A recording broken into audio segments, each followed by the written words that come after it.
TV watching Mirror now. Thank you for joining us. It's a very exciting next couple of days. The state of Karnataka has just finished voting at about 6:30 this evening. The exit polls predict a hung state assembly, perhaps giving the local regional JDA to decide who gets to run the state. But why is it such a big deal? Why is everybody talking about it? Because this will have huge implications in national politics. First of all, it may be the first dress rehearsal for the 2019 general elections. All of the strategies that were used are possibly being tested out.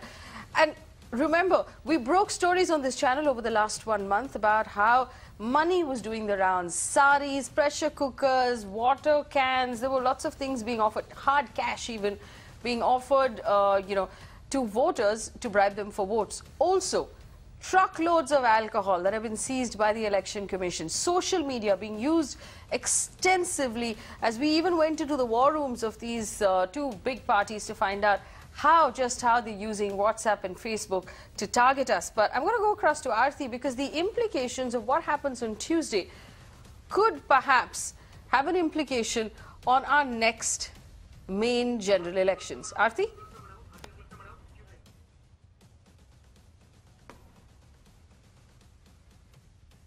All right, we'll go back to Aarti in a little while once she's ready there in our newsroom. Tanvi Shukla joins me in the studio, and I'm going to take you to introduce our guest. Joining us on the show, RJ Jimmy from Mirchi in Radio City, is a strong voice. Prithvi Reddy, convener of the Karnataka AAP. Remember, the AAP fielded 20 candidates, mostly in the Bangalore region. That's out of a total of 220. Anila Singh with the BJP, Vivek Reddy with the Karnataka BJP, Mohammad Khan for the Congress, Mr Sen, senior journalist, Sangeet Kumar Raki is a political analyst. Tanvi? Yes, well, Faye, like you said initially, that this is also going to be the first dress rehearsal or the semi-final of sorts before 2019.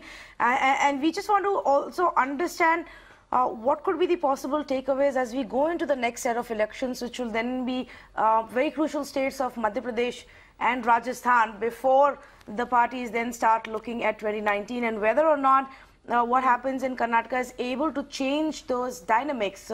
So, for example, if Siddaramaiah and Rahul Gandhi are able to get power again, then that is going to be a huge morale booster and confidence booster for the Congress party. Right. If you take a look at it right now, what will the BJP have achieved if they get Karnataka, Tanvi? First of all, the BJP's first massive footprint into the south after Narendra Modi became Prime Minister. This would be the first state that they actually win. Remember, this would also help them shake the whole idea of a North Indian party, something that the Congress has taken the liberty to call BJP in the last, in the last couple of months, call them a North Indian party. It doesn't have a base in the south.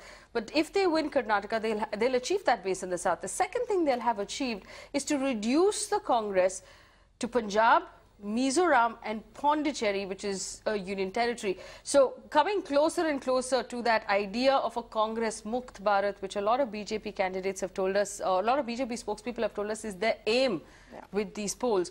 For the Congress, on the other hand, if the Congress wins, they will have, been able to stem the fall that we've seen happen with the Congress over the last big elections, and they will have also then be able to say that this is part of our resurgence, so this is part of our sort of way of coming back. Yes, and we must remember that Rahul Gandhi officially became the president of their party in December, pretty much when they were almost done with Gujarat elections. So this is kind of his first big test as the leader in charge of the Congress party, and so a lot will also hang in the balance for Rahul Gandhi and whether he has actually evolved as a big leader.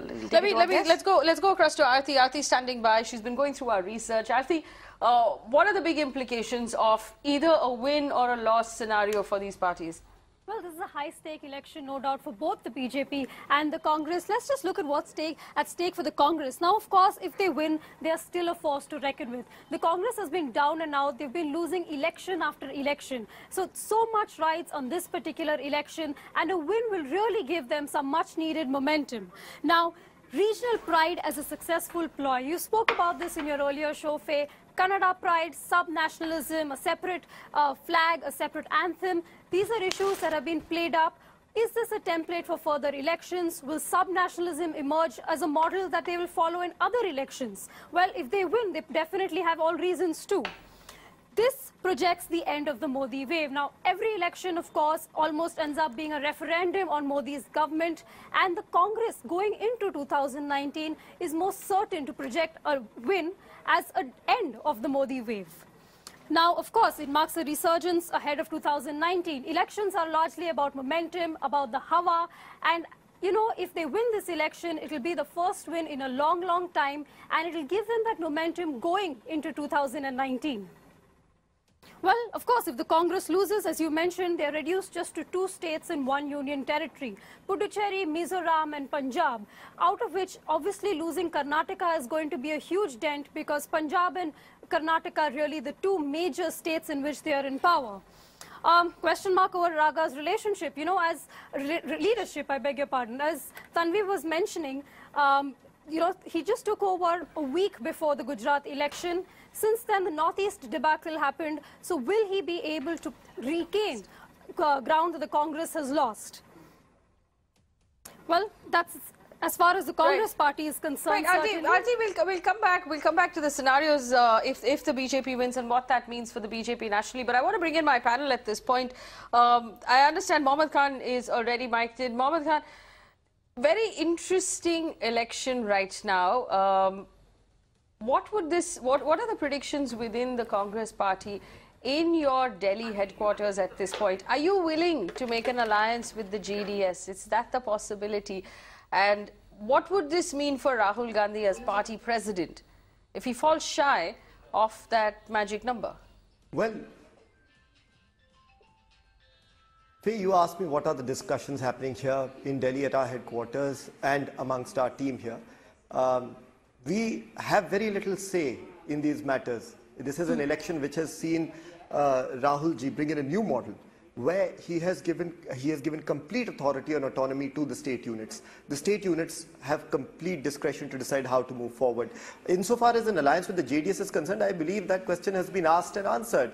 When Prime Minister Modi went to Karnataka and lauded the achievements of H.D. Devegowda, which was followed shortly thereafter by H.D. Devegowda himself saying that he is in the Lok Sabha only because of Prime Minister Modi, I think the writing was on the wall for everyone to see.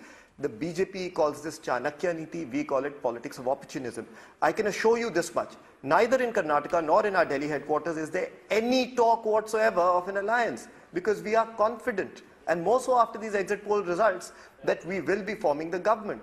Faye, my senior colleague Mr. Brijesh Kalappa was here and he did a masterful job explaining to you how exit polls have always underestimated us. In fact, this is why we always urge our BJP friends to be patient and wait 48 hours before they start celebrating.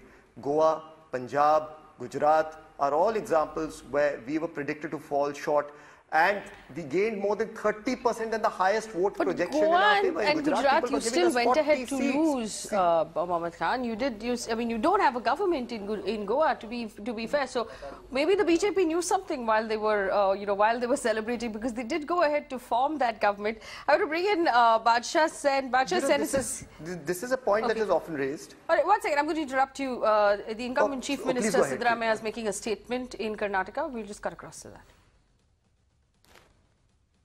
ನಾವೇ majority ಬರ್ತೀವಿ, get the clear majority, form the government.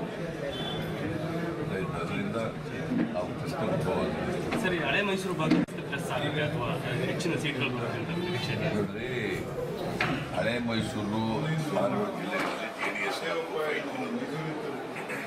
Not BJP. Except Mysuru ಡಿಸ್ಟ್ರಿಕ್ಟ್ನಲ್ಲಿ KR constituency ಎಲ್ಲಿದ್ದಾರೆ BJP? in other constituencies where they are. ಮಂಡ್ಯದಲ್ಲಿ ಎಲ್ಲಿದ್ದಾರೆ, ಹಾಸನದಲ್ಲಿ ಎಲ್ಲಿದ್ದಾರೆ, ರಾಮನಗರದಲ್ಲಿ ಎಲ್ಲಿದ್ದಾರೆ, ಕೋಲಾರದಲ್ಲಿ ಎಲ್ಲಿದ್ದಾರೆ BJP, ಚಿಕ್ಕಬಳ್ಳಾಪುರದಲ್ಲಿ ಎಲ್ಲಿದ್ದಾರೆ, ಬೆಂಗಳೂರು ರೂರಲ್ಲಿ ಎಲ್ಲಿದ್ದಾರೆ BJP. ಚಾಮರಾಜನಗರದಲ್ಲಿ ನಮಗೂ ಅವ್ರಿಗೂ 3 ಕಾನ್ಸ್ಟಿಟ್ಯೂನ್ಸಿ ಫೈಟ್ ಇದೆ. ಕೋಟೆಪೇಟೆಯಲ್ಲಿ, ಕಲೂರಲ್ಲಿ, ಮತ್ತು ಕೊಳ್ಳೇಗಾಲದಲ್ಲಿ BSP, ಇದರಲ್ಲಿ ಚಾಮರಾಜನಗರ ಮೂರು ಕಡೆ BJP ನಾವು ಒಂದು ಕಡೆ BSP ಅದು ಬಿಟ್ಟರೆ ಎಲ್ಲಿದ್ದಾರೆ BJP ಅವರು ಹೆಂಗೆ ಅವರು ಅಷ್ಟೊಂದು ಸೀಟ್ ತಗೊಂಡ್ಬಿಡ್ತಾರೆ ಇವತ್ತಿನ ಎಕ್ಸಿಟ್ ಪೋಲಲ್ಲಿ ಅವರು ಕಾಂಗ್ರೆಸ್ಗೆ ಸ್ಪಷ್ಟ ಬಹುಮತ ಬರುತ್ತದೆ. CM ಅವರು ಮಧ್ಯಾಹ್ನದಿಂದ ಫುಲ್ ಖುಷಿಯಾಗಿದ್ದಾರೆ, ವೋಟ್ ಆದಾಗಿಂದ ಫುಲ್ ಖುಷಿಯಾಗಿದ್ದಾರೆ. ನೀವೇನೆ ಸರ್? ಸೊ ಎಲ್ಲ ಎರಡು ಕಡೆ ನಾವು ಫುಲ್ ಕಾನ್ಫಿಡೆನ್ಸ್ ಆಗಿದ್ದೀರಾ? ಎರಡು ಕಡೆ ಚಾಮುಂಡೇಶ್ವರಿ ಗೆಲ್ತೇನೆ, ನಮ್ಮ ಎಲ್ಲ ಕ್ಯಾಂಡಿಡೇಟ್ಗಳು ಕೂಡ ಗೆಲ್ತಾರೆ ಮೈಸೂರಲ್ಲಿ. ಸರ್ ನೀವು ಮಧ್ಯಾಹ್ನ ತನಕ ನೋಡಿದ್ರಲ್ಲ, ಚಾಮುಂಡೇಶ್ವರಿ ವೋಟಿಂಗ್ ಪರ್ಸೆಂಟೇಜ್ ಮಧ್ಯಾಹ್ನ ತನಕ ಇನ್ಕ್ರೀಸ್ ಆಗಿರಲಿಲ್ಲ, ಮಧ್ಯಾಹ್ನ ತುಂಬಾ ಜಾಸ್ತಿ ಆಗಿದೆ ಸರ್. ನಾನು ಅದು ಅಬ್ಸರ್ವ್ ಮಾಡಲಿಲ್ಲ, ಬಟ್ ಎಲ್ಲ ಕಡೆ ಚೆನ್ನಾಗಿದೆ, ಚೆನ್ನಾಗಿದೆ. ಕೆಲವು ಕಡೆ 93%, 92% ಹಿಂಗೆಲ್ಲ ಆಗಿದೆ. ಈಗ ಮಾಲ್ಬಳ್ಳಿ ಪಂಚಾಯತಿನಲ್ಲಿ ಮಾಲ್ಬಳ್ಳಿ ಪಂಚಾಯತಿನಲ್ಲಿ. So that's the Chief Minister of Karnataka, Siddaramaiah, speaking with the press right now, effectively in his classic style, telling them that the old Mysore region was not going to go to the BJP. He's reacting to the exit polls that we were talking about. He said, I don't know where they're going to get these numbers from that the exit polls are giving them. He actually went on to ask the reporter who posed the question to him, saying, will the BJP win Hassan? Will it win Kolar? Will it win Old Mysore? Will it win any of these seats? Has it ever won any of these seats? So I don't know where these, seats are being attributed to the BJP in the exit polls. He also went on to say that he is confident of winning a majority. And one of the workers standing with him went on to say that the Chief Minister has been confident and very happy and celebratory since this afternoon when he went out and voted himself. He feels like he's going to win. But I'll take this question to Vivek Reddy. Vivek, you want to respond to this? And this is what he asked. Where has the BJP ever won Hassan or Old Mysore or Kolar or Channapatna? It has never had any of these seats. So he wants to know where these 100-odd seats of prediction for the BJP are going to come from. What's your answer? Yes, Faye. He has mentioned three places. He mentioned Kolar, he mentioned Bangalore Rural, and he mentioned Hassan. Well, Mr. Siddaramaiah must realize that in 2008 itself, whatever he thought was a fortress of Congress and JDS was broken by the BJP. In Bangalore Rural, we had 3 seats, Nelamangala, Dodbalapur and Hoskote, out of 4, way back in 2008. So therefore, that myth that we have no presence there goes. Second, in Kolar, we had 2 seats, in Malur and in Bangarpet, way back in 2008. So, in Hassan, this time, we have extended our imprint, our presence in Hassan, and we are going to win in at least 3 seats in Hassan town, and in Sakleshpur. But hang on, Vivek Reddy, in Old Mysore, of the total number of seats available, you only got 7 in one election and 2 in the other. So he's right when he says that Old Mysore has never been a bastion for the BJP. It's been a JDS, it's a Vokkaliga bastion, and it's neither actually. It is not so, Faye. Yeah. It is not so. Let me tell you, though we may not have, it is not so, because though we may not have a huge presence, we definitely have a substantial presence there. And in Mysore, if you're talking about Old Mysore, these are the regions.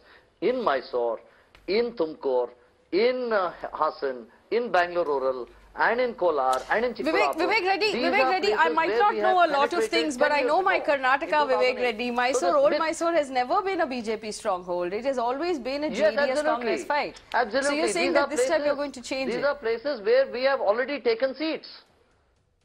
2 seats. Absolutely. And 2 seats out of a total presence and sort of candidates we have put up out of a total 40 in Old Mysore, you've gotten 2 seats. This myth that Mr. Siddaramaiah, that there is a fortress there. The myth that there is a fortress there where BJP cannot penetrate is wrong. We have broken this fortress 10 years ago, and this time we are out to expand it. That's what I'm saying. Right, and okay. one more so thing. On the basis of what Vivek Reddy is saying of BJP making larger inroads into places. Yes, Vivek, I'll come back to you in just a bit. But on the basis of what you've said about your party making larger inroads in places that you haven't managed to in the past, and on the basis of what Mohammad Khan said, and I found it very interesting. He says that, this time Rahul Gandhi has actually given the state leadership a larger control of how things should be dealt with. Bacha Sen, that usually means two things. One, that the Congress party is being realistic and acknowledging that it is the state leadership. If at all Congress wins, it will be dependent on Siddaramaiah and what he can pull off, and not Rahul Gandhi. Two, they have already begun to distance themselves based on their internal calculations, and they want to protect Rahul from any further losses that come across. What is your own reading, Bacha Sen, precisely the opposite of the numbers that I was come putting up? forth. Bacha Sen. Yeah, I'm sorry I lost you a little bit because there was crosstalk going on between the other gentleman. I don't know, he was making a bit of a racket. Can you repeat your question, No, please? I just want, so Mohammed Khan said bad audio that, and somebody... Yes. Basically, just to know what your own reading has been of the numbers and if it's reflective of Rahul Gandhi's performance. Well, look, the first thing I have to say about Rahul Gandhi is he seems to have adopted a very different style from what the Congress style has been for the last 25 years or so. He is trying to take the Congress back to what it was before Indira Gandhi became preeminent in the Congress. And that's a simple fact is, he understands, he seems to have understood his shortcomings. He is not a great guy. He knows he isn't. He knows that he cannot carry an election on his shoulders. So in recent times, Rahul Gandhi has been an overall leader, or whatever you want to call him, but actually the local Congress person has called the shots. Amrinder Singh in Punjab did that. Siddaramaiah, it was clearly this time has been a contest between Siddaramaiah and as Siddaramaiah himself said on tweet, that it was him versus Yediyurappa, but unfortunately, or rather Siddaramaiah pointed out that Mr. Modi has fought Siddaramaiah in the election. Rather funny, because a prime minister fighting a chief minister. So the point remains is, as of now, Rahul Gandhi seems to be deferring to the local leaders as long as they are strong enough. And the point again is, it has been Mr. Siddaramaiah's fight, and it is a Siddaramaiah versus Modi fight. Yediyurappa didn't feature in the elections. I know I'm sitting here in Delhi and saying this, but I'm sorry to say I did not see much of Mr. Yediyurappa of the BJP, either on television or in the newspapers. Mr. Modi has adopted what Mrs. Indira Gandhi used to do before. He is the overall leader of the BJP, and the local guy means nothing to him. Whereas in this case, in Karnataka, in the case of Punjab, Rahul Gandhi was very much around as the head of the Congress party, but it was the local leader Amrinder Singh in Punjab. It's a local leader Siddaramaiah in Karnataka, who is actually taking this fight. And this is very important as far as Indian politics is concerned.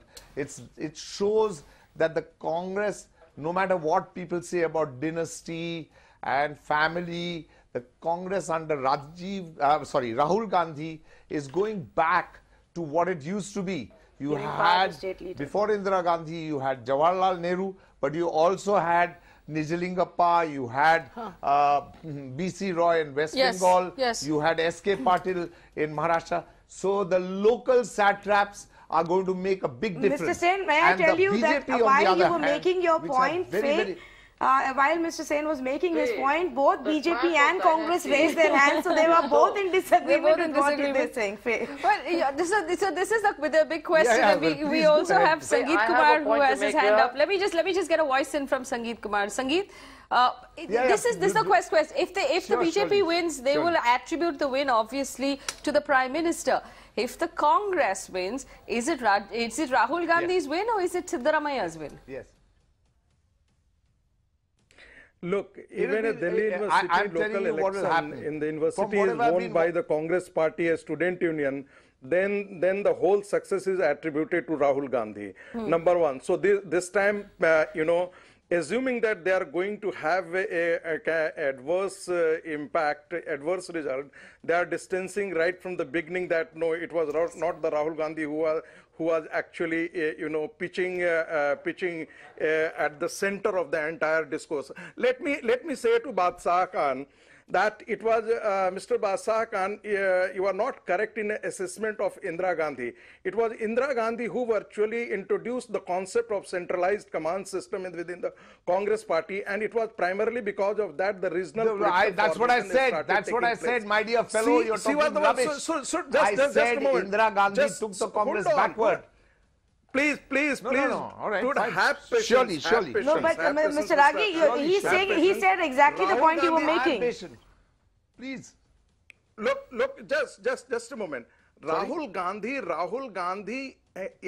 Gandhi hasn't proved himself to be a leader at all. He is here not because of his wisdom, intellect, and the capacity to garner and gravitate votes in the favor of the Congress party. He is simply because of the hereditary succession of power within the Congress party, and therefore he hasn't merited. You cannot compare Rahul Gandhi with Narendra Modi. Narendra Modi is a grassroots politician who has proved success after success, and Rahul Gandhi is a person who is in process of tutorial classes in becoming a politician. He hasn't proved it at all. So, and it is not myself. Entire media started saying that, look, it was only after the Gujarat election that Rahul is starting proving himself as. All right, I know Mohammed Khan is going to be desperate to respond. Party. Mohammed Khan, respond to that. So no. Let him. Yes, thank you. Let me say. Let's talk about the number. Let's talk about the number, the exit poll. Let's talk about the exit poll. I don't think that the spokesman of the Congress party has guts at all to say anything against Congress or Gandhi Nehru family, because they are there not because of the merit, because they are the loyalty to the Congress party. This happens in all the, okay, back to the numbers if you wanted to make that point, Mr. Ragi. Actually, welcome. Yeah, I'm right. Yes. So let's not talk about whether someone has the guts or not. But if you have a comment to make on the numbers, please do so then I can allow Mohammed Khan to rebut. Yeah. I'm making the number. Want to respond to this first thing that I would like to make that if you look at the 2014 election, then the BJP was succeeding. I don't want to speak over him. Was leading in 132 constituencies.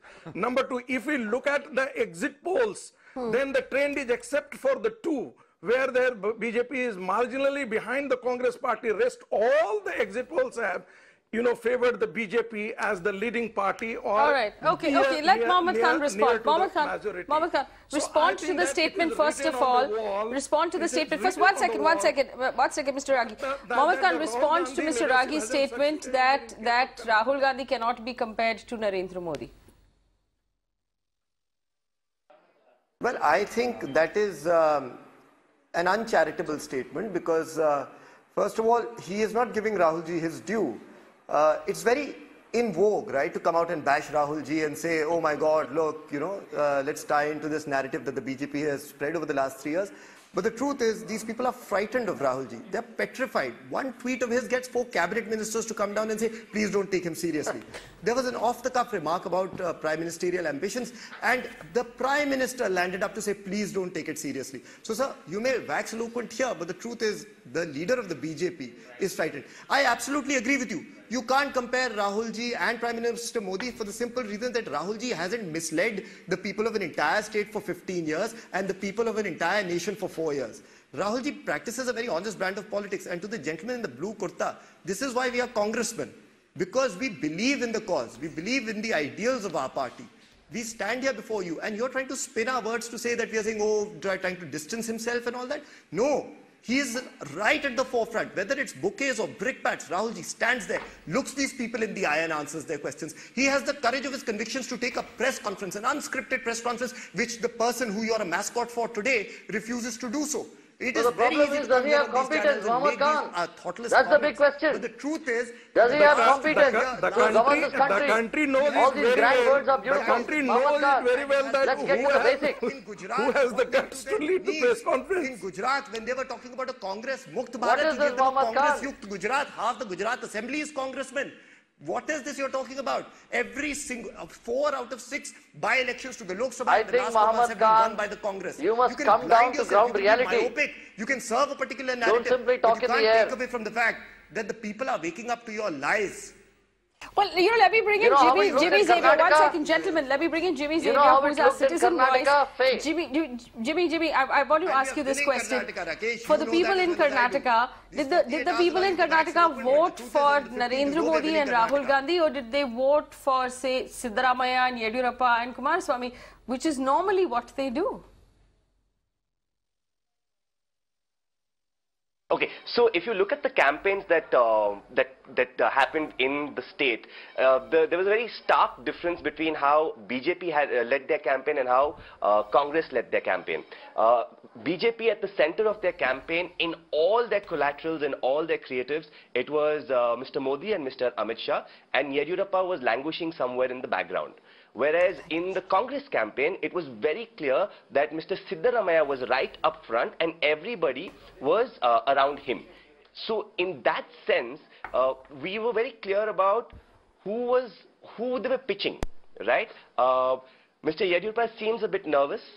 He seemed, especially with what happened in 2008, in that period, with 3 chief ministers in the 5-year period.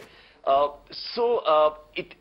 think what happens here is that the campaign for Congress was led by Siddaramaiah, and that's who people are voting for, whereas the campaign for BJP was led by the Prime Minister, and that's what they are voting for. I guess, Faye. Yes, Rahul Gandhi simply could not match up to the standards of this Karnataka election. He simply could not match up to the standards of the Karnataka election. To be fair to him, to be very fair to him, he led as many rallies as the Prime Minister did, but none of them were up to the strength or the caliber of the Prime Minister. So therefore, Rahul Gandhi was some person who was seen as if Siddaramaiah was carrying him around the state of Karnataka on his shoulders, rather than he carrying Siddaramaiah. Now that's the status of the person whom they want to pose as the next Prime Minister of India. In any case, in Karnataka, the equation was Rahul Gandhi was about to dump Siddaramaiah and jump away as soon as he lost. That's how it seemed to be. It seemed to be touch and go. So therefore, if we look at this whole calculus and whatever Mohammed Khan is portraying, Mohammed Khan, let us be very rational. Let us be very logical in what we understand. Look, there is a very basic thing. When you want to project a leader, kindly project a person who has the competence, who has the strength, and who can carry the beliefs and the faith of the people of the country. Okay. Unfortunately, that is lacking in the leader. I think there are 2 camps that have emerged here. There is one with the likes of Vivek Reddy saying that every point of time, people come back and the only defense of the Congress is, we don't want to project him. We don't want to show him.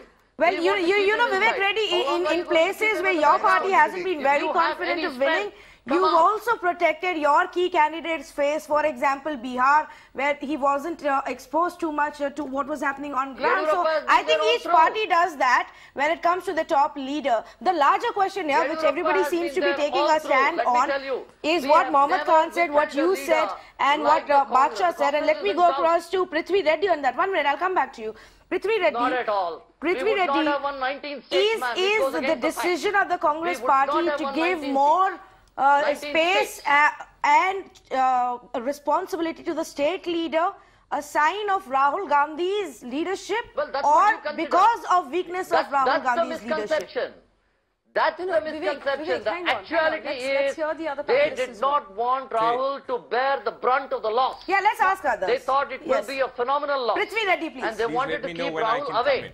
Now, is this the way? All right, Vivek, you made your point. Vivek Reddy, you've made your point. Prithvi, please. Prithvi. Yes. I think the BJP lost the plot as soon as they named Mr. Yediyurappa as their CM candidate. There was no way people of Karnataka were going to forgive him for the misrule and the corruption during his tenure. As far as the Congress went, I think they were better off projecting Ms. Siddaramaiah as the CM and as the face of the entire campaign. What is very disturbing is that both the Congress and the BJP seem to be, the whole rhetoric around this campaign has been about Rahul Gandhi and Modi. Neither of them but actually, were going to fight this election. Prithvi, let me ask you this going to be question chief before ministers in Vivek Karnataka. Reddy leaves the conversation, because Vivek said that the BJP in Karnataka is not interested in a JDS alliance. If they fall short of the number, they will actually cobble together an alliance with smaller parties and independents. Now, the Aam Aadmi Party is contesting 20 seats. That's not enough to actually make an impact in terms of forming the government. But are you open to lending your support to either one of the bigger parties, either the Congress or the BJP? As state convener of the Aam Aadmi Party, where would you lean your 20 seats towards? We've already said it once that there's much more likelihood that the Congress and BJP form an alliance than the Aam Aadmi Party forming an alliance with either one of them, because there has to be something called like-mindedness, and they have proved it in Tripura, where they seem to have formed a coalition in one of the councils. I think we will play the role, if at all we make a beginning in Karnataka. You didn't mind taking Congress's support in Delhi? Responsible opposition. Okay, so we had an outside support from the Congress. At that point of time, it was our first election. And we went back to the people, and the people in Delhi believed that we must form the government, and that's why we did it. The moment the Congress let us down as far as the Lokpal bill went, we resigned.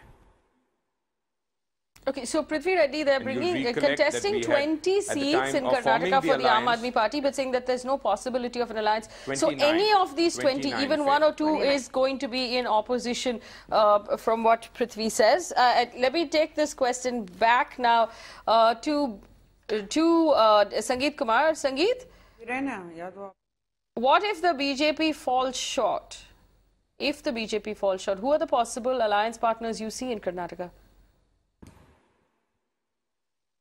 I think this question can be answered by the BJP only. But what I feel that, yes, there are 11% votes that have gone in favor of others. So if 2 or 3 people come from, the independent candidates, and if BJP falls short of 2-3 seats, then certainly BJP would like to prefer to. And I think that there is a rift within the, JDS also. So there also you find that there is no, son and beta or baap mein nahi ban raha hai. So I hope that the BJP, if it falls short of, again I am making a conjecture, and I am just responding to your questions. I feel if I look at the 41% votes in favor of the BJP, I find that there is a significant swing in favor of the BJP, and the mandates of Karnataka will certainly be in favor of the BJP. I'm just looking at the statistics. But having said so, if I take your questions as that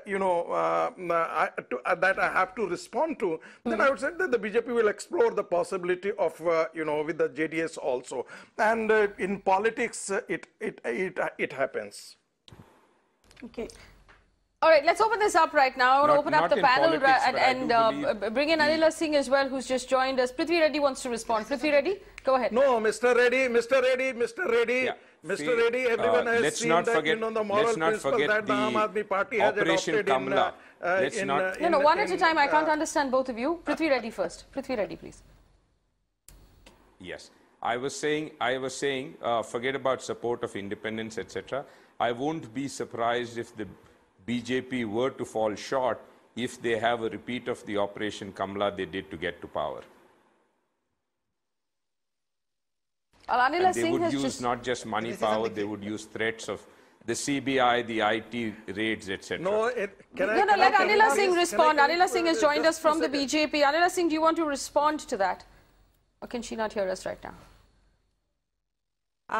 Yes. I actually don't know that what he has said about Bharatiya Janata Party, but as a true worker of BJP, I know very well. I know very well about my party. I know the working of my party. I know about my leadership, and on that basis, I am 100% sure that Bharatiya Janata Party is forming government in Karnataka on 15th with But clear Anila majority. Singh, There is no doubts about okay, it. Anila See, Singh, good evening. This is Tanvi here.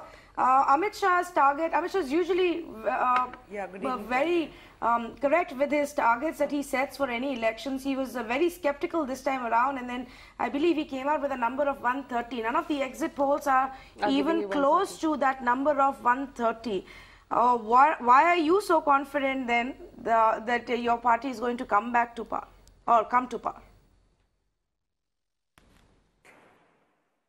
See, it is a winning game, and it doesn't matter that whether we get 130 plus or we get 126 or we get 124. We are forming the government, that is for sure, and that matters. So definitely, see, I mean, it is not a rocket science to calculate. The way Siddaramaiah government has performed in last 5 years, everybody knows. The type of, like, if I talk about the Bengaluru, so many times I have sat on debate with Faye as well about the crime against women. Like, Bengaluru is no more a safe city, and almost 51% of population of Karnataka comes from the agricultural background, and we know that it has one of the highest suicide rate of farmers as well. And there is absolutely no doubts about it that youth still has confidence in Modi-ji. And this time, if I'm not wrong, more than 18 lakh new voters, they have been added. Okay. So we are pretty sure that votes will be in the favor of BJP. Let me bring in and the hard Sen work, for you a just see the second. BJP leaders, a lot they has have been put said. in their hard work. Can I just say something first? Yeah, all right, Mohammed Khan, go ahead. Yes, Anila ji, you know why this election will go down in history as a memorable one? Because our Prime Minister proved he is not a statesman. He is a demagogue. You remember somebody was talking about his rallies. I believe the gentleman in the light blue kurta said that you couldn't compare the rallies. You can't compare rallies where one person is speaking honestly and from the heart and relying on facts, and the other person is quoting absolute nonsense about General Thimaiya, about General Karyappa, about Bhagat Singh. At least be right once. You're wrong on every single count. That proves our Prime Minister. For him, the only priority, even if he has to mislead the people, is winning elections. I'm proud to say that my leader is heads and shoulders above that sort of leader. And if you pride that sort of politics and say that's Chanakya Niti or that's a standard where you fool the people and all is fair, then I'm sorry. Very pessimistic way to look at this. Yeah, but you know, one speech here, there is not what going to sway the elections. I just wanted to talk about the larger strategies. Yeah, but one second, I think Sangeet Kumar Ragi wants to respond to that. Sangeet, respond to that, and then I want to bring in Mr Sen. Sangeet, respond to that. Can I comment? Can I respond to Mohammed Khan ji? 1 second, Sangeet. Look, in monarchy, the king or the crown never makes any mistake. So is the case with Rahul Gandhi, number one. Number two, from Gujarat election, look up to Karnataka election, this journey must be mapped out. The Congress has resorted to the divisive politics. First, it tried to invoke division within the Hindu society. They are also in the elections. Please, gentlemen, you're just gonna trade veiled insults and accusations. I want to go to Mr Sen. Gentlemen, 1 second. I can't hear you both if you're both speaking at the same time. I didn't interrupt. 1 second. Mr Sen. Ethical premise, please. I didn't disturb. All right, Mr Sen. There was a lot of, political analysis that happened over the Prime Minister's rallies in Karnataka because the number of rallies were increased midway in the campaign. And then towards the end of the campaign, we saw more and more union ministers, state ministers chief ministers get involved in the campaign. Do you see this as a sign that the BJP was reading positive reinforcement in the state, that they were getting positive response to the Prime Minister? Is that what you're reading out of it? Because another line of thought was that they needed to increase the Prime Minister's presence because the local leader, Mr Yediyurappa, was not working out for them.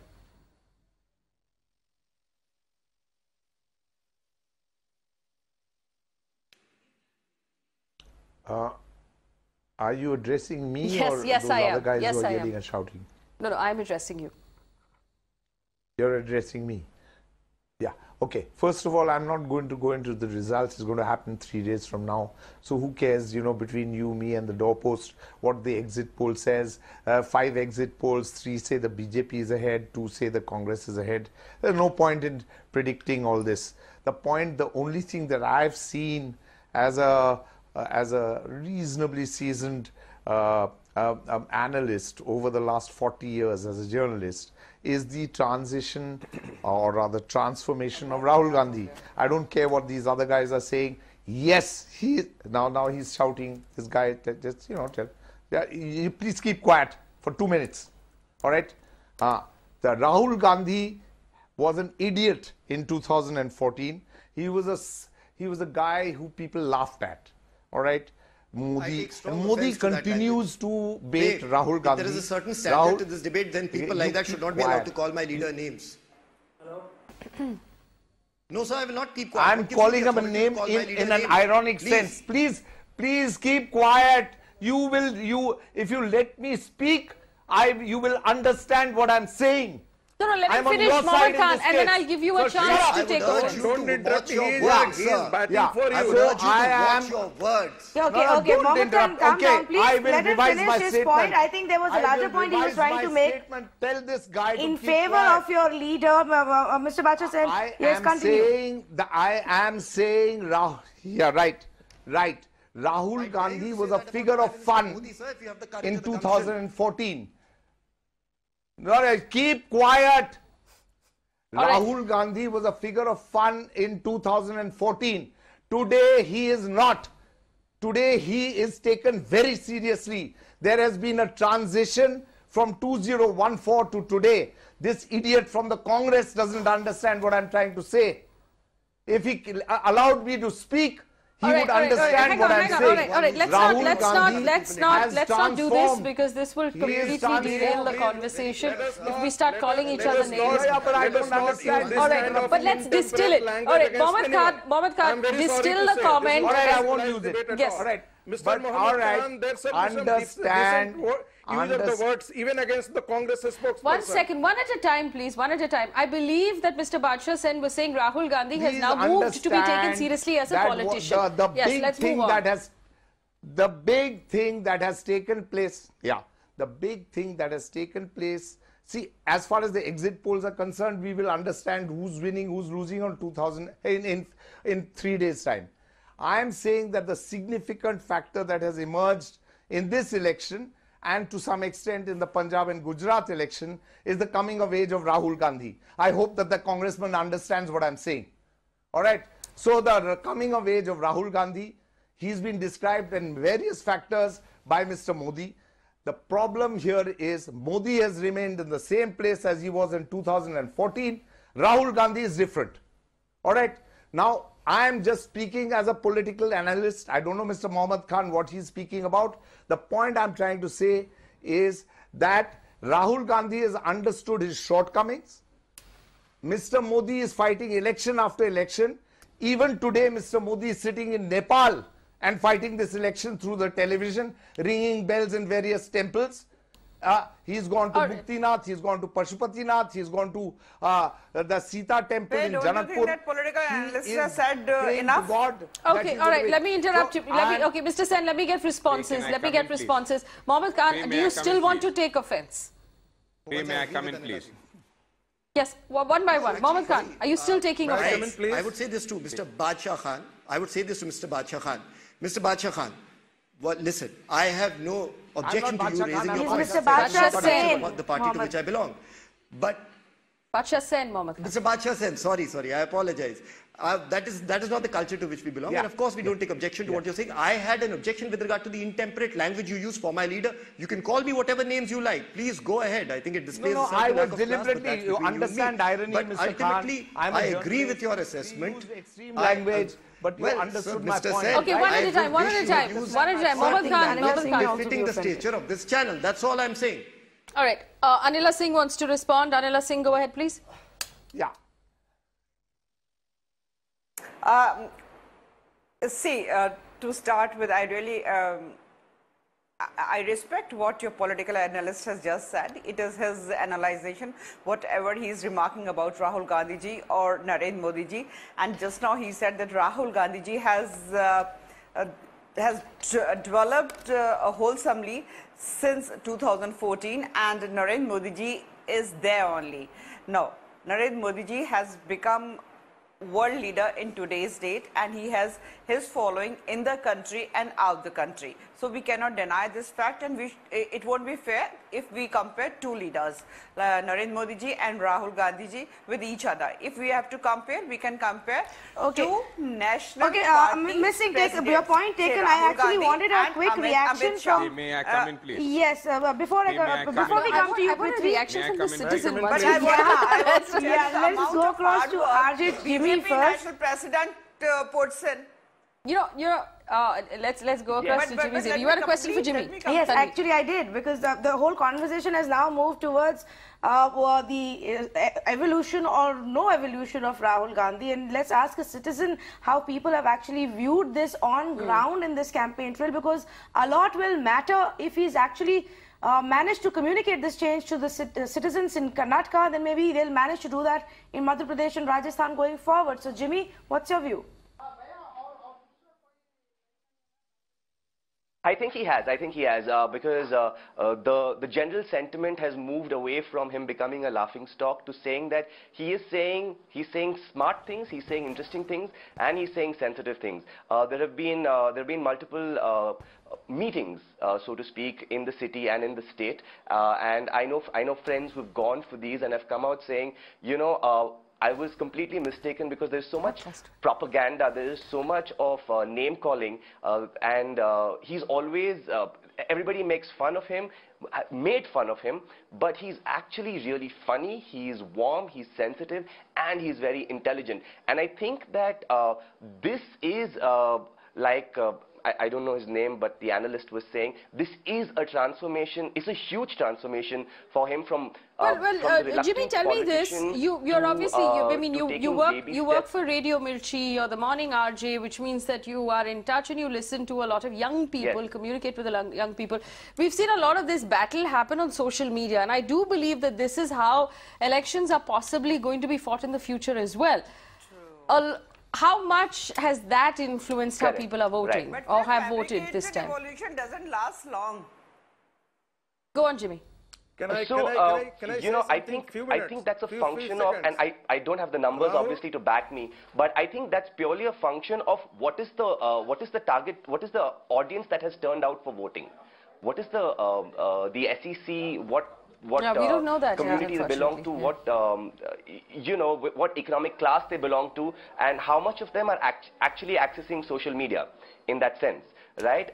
So I think that is what will determine it. But yes, a lot of this transformation that I'm talking about, that I'm feeling and I'm sensing, a lot of it has to do with how large a part social media has played, and how Congress has upped their game in the social media space. All right, I just want to point out that on Involve.in we ran a poll asking who do you think is going to win Karnataka.